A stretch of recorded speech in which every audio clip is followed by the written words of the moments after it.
സകലത്തിന്റെയും സൃഷ്ടാവും പിതാവുമായ ദൈവത്തിന്റെയും കർത്താവായ യേശുക്രിസ്തുവിന്റെയും നാമത്തിൽ ഏവർക്കും സ്നേഹവന്ദനം. ഇന്ന് ഓഗസ്റ്റ് 12. ഇന്ന് നമ്മൾ വായിക്കുന്ന ആദ്യത്തെ വായനാഭാഗം രാജാക്കന്മാർ 1-ാം പുസ്തകം 7-ാം അധ്യായം. രാജാക്കന്മാർ 1-ാം പുസ്തകം 7-ാം അധ്യായം 1-ാം വാക്യം മുതൽ. ശലോമോൻ തന്റെ അരമന 13 ആണ്ടുകൊണ്ട് പണിത് അരമനപ്പണി മുഴുവനും തീർത്തു. അവൻ ലെബാനോൻ വനഗ്രഹവും പണിതു.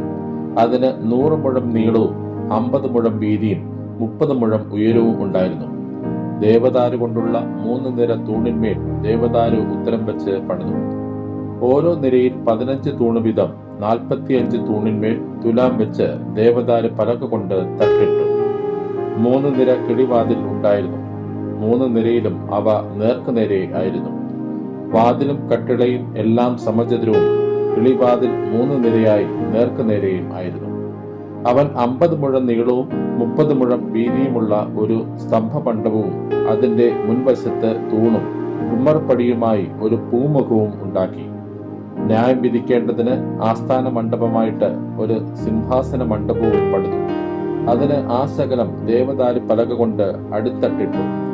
ഇതിന്റെ പണി പോലെ തന്നെ അവൻ മണ്ഡപത്തിനപ്പുറം മറ്റേ പ്രാകാരത്തിൽ അവൻ തനിക്ക് വസിപ്പാനുള്ള അരമന പണിതു.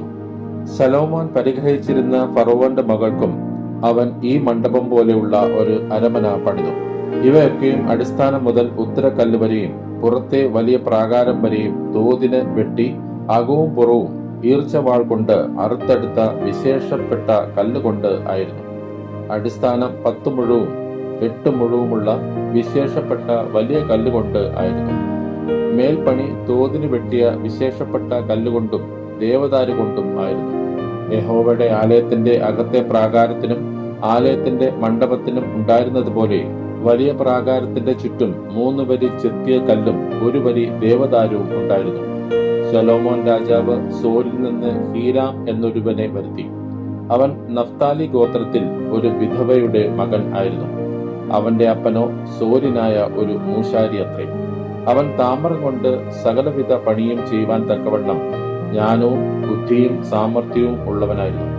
അവൻ ശലോമോൻ രാജാവിന്റെ അടുക്കൽ വന്ന് അവൻ കൽപ്പിച്ച പണിയൊക്കെയും തീർത്തു. അവൻ 2 താമ്രസ്തംഭം ഉണ്ടാക്കി. ഓരോന്നിന് 18 മുഴം ഉയരവും 12 മുഴം ചുറ്റളവും ഉണ്ടായിരുന്നു. സ്തംഭങ്ങളുടെ തലക്കൽ വെപ്പാൻ അവൻ താമ്രം കൊണ്ട് 2 പോതിക വാർത്തുണ്ടാക്കി. പോതിക ഓരോന്നും 5 മുഴം ഉയരമുള്ളതായിരുന്നു. സ്തംഭങ്ങളുടെ തലക്കലെ പോതികയ്ക്ക് വല പോലെയുള്ള വിചിത്ര പണിയും മാലയും ഉണ്ടായിരുന്നു. പോതിക ഓരോന്നിനും ഇങ്ങനെ 7 ഉണ്ടായിരുന്നു. അങ്ങനെ അവൻ സ്തംഭങ്ങളെ ഉണ്ടാക്കി. അവയുടെ തലക്കലുള്ള പോതിക മൂടത്തക്കവണ്ണം ഒരു പോതികയുടെ വലിപ്പപ്പണിക്ക് മീതെ 2 വരി മാതളപ്പഴം ഉണ്ടാക്കി. മറ്റേ പോതികയ്ക്കും അവൻ അങ്ങനെ തന്നെ ഉണ്ടാക്കി. മണ്ഡപത്തിലുള്ള സ്തംഭങ്ങളുടെ തലക്കലെ പോതിക താമരപ്പൂവിന്റെ ആകൃതിയിൽ 4 മുഴം ആയിരുന്നു. 2 സ്തംഭത്തിന്റെയും തലക്കൽ പോതിക ഉണ്ടായിരുന്നു. ഒരു പോതികയ്ക്ക് വലപ്പണിക്കരികെ കുംഭത്തോട് ചേർന്ന് ചുറ്റും വരിവരിയായി 200 മാതളപ്പഴം ഉണ്ടായിരുന്നു.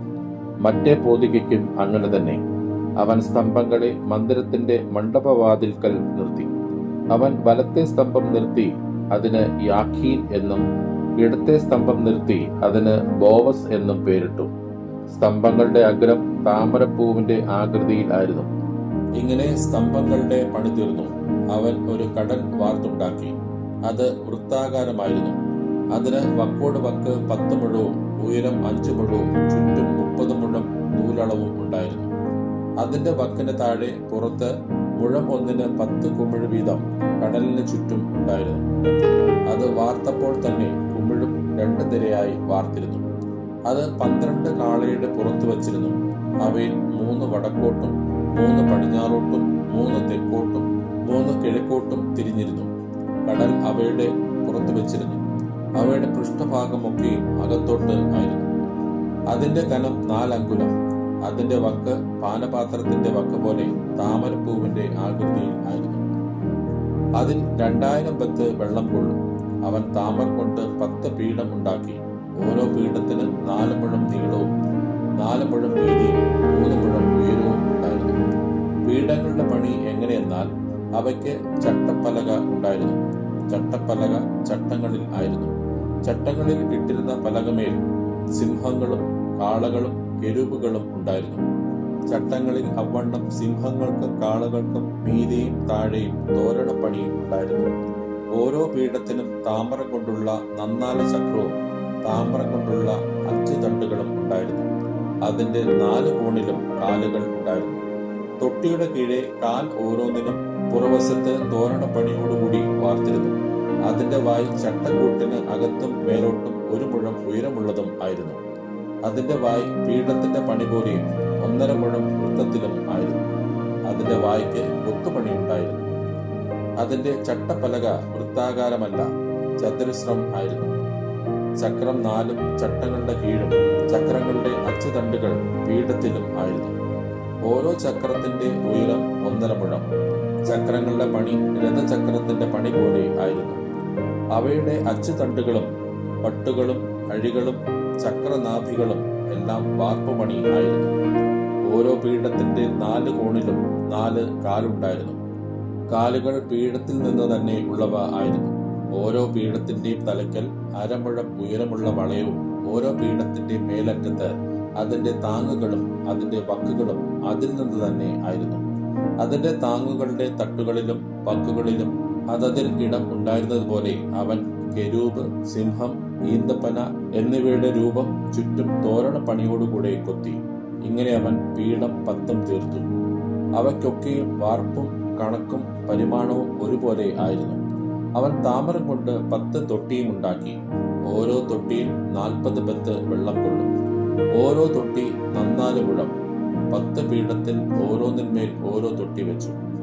അവൻ 5 പീഠം ആലയത്തിന്റെ വലത്ത് ഭാഗത്തും 5 പീഠം ആലയത്തിന്റെ ഇടത്ത് ഭാഗത്തും വെച്ചു. കടലോ അവൻ ആലയത്തിന്റെ വലത്ത് ഭാഗത്ത് തെക്ക് കിഴക്കായി വെച്ചു. പിന്നെ ഹീരാം കലങ്ങളും ചട്ടുകങ്ങളും കലശങ്ങളും ഉണ്ടാക്കി. അങ്ങനെ ഹീരാം യഹോവയുടെ ആലയം വക ശലോമോൻ രാജാവിന് വേണ്ടി ചെയ്ത പണികളൊക്കെയും തീർന്നു. 2 സ്തംഭം, 2 സ്തംഭത്തിന്റെയും തലയ്ക്കലുള്ള ഗോളാകാരമായ 2 പോതിക, സ്തംഭങ്ങളുടെ തലയ്ക്കലുള്ള പോതികകളുടെ 2 ഗോളം മൂടുവാൻ 2 വലപ്പണി, സ്തംഭങ്ങളുടെ തലയ്ക്കലുള്ള പോതികകളുടെ 2 ഗോളം കൂടുന്ന ഓരോ വലപ്പണിയിലും ഈ 2 നിര മാതളപ്പഴമായി 2 വലപ്പണിയിലും കൂടി 400 മാതളപ്പഴം, 10 പീഠം, പീഠങ്ങളിൽ മേലുള്ള 10 തൊട്ടി, 1 കടൽ, കടലിന്റെ കീഴെയുള്ള 12 കാള, കലങ്ങൾ, ചട്ടുകങ്ങൾ, കലശങ്ങൾ എന്നിവ തന്നെ. യഹോവയുടെ ആലയം വക ശലോമോൻ രാജാവിന് വേണ്ടി ഹീരാമുണ്ടാക്കിയ ഈ ഉപകരണങ്ങളൊക്കെയും മിനുക്കിയ താമ്രം കൊണ്ടായിരുന്നു. യോർദാൻ സമഭൂമിയിൽ സൂക്കോത്തിനും സാരേദാനും മധ്യേ കളിമണ്ണുള്ള നിലത്ത് വെച്ച് രാജാവ് അവയെ വാർപ്പിച്ചു. ഉപകരണങ്ങൾ അനവധി ആയിരുന്നതുകൊണ്ട് ശലോമോൻ അവയൊന്നും തൂക്കിയില്ല. താമ്രത്തിന്റെ തൂക്കത്തിന് നിശ്ചയമില്ലായിരുന്നു. ശലോമോൻ യഹോവയുടെ ആലയത്തിനുള്ള സകല ഉപകരണങ്ങളും ഉണ്ടാക്കി.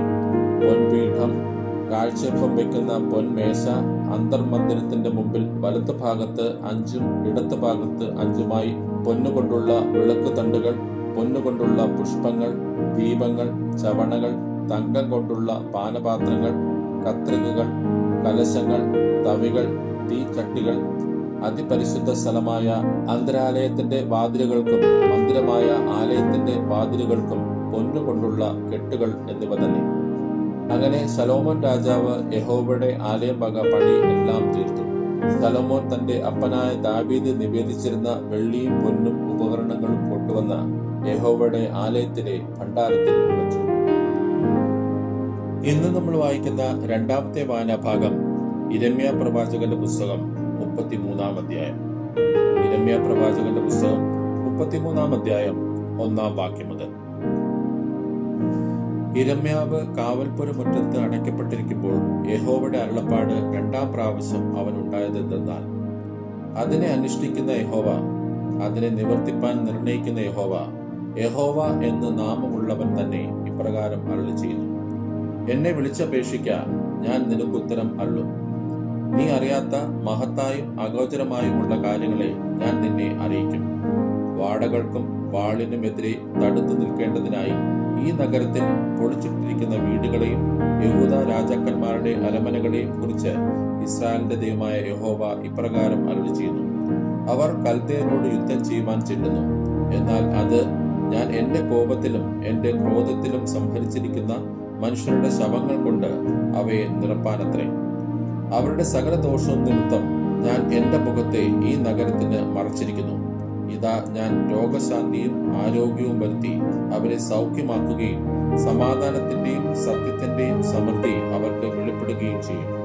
ഞാൻ യഹൂദയുടെ പ്രവാസികളെയും ഇസ്രായേലിന്റെ പ്രവാസികളെയും മടക്കി വരുത്തി പണ്ടത്തെ പോലെ അവർക്ക് അഭിവൃദ്ധി വരുത്തും.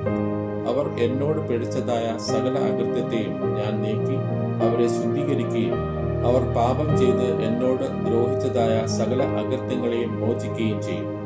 ഞാൻ അവർക്ക് ചെയ്യുന്ന എല്ലാ നന്മയും കുറിച്ച് കേൾക്കുന്ന സകല ഭൂജാതികളുടെയും മുമ്പാകെ അത് എനിക്ക് ആനന്ദനാമവും പ്രശംസയും മഹത്വവും ആയിരിക്കും.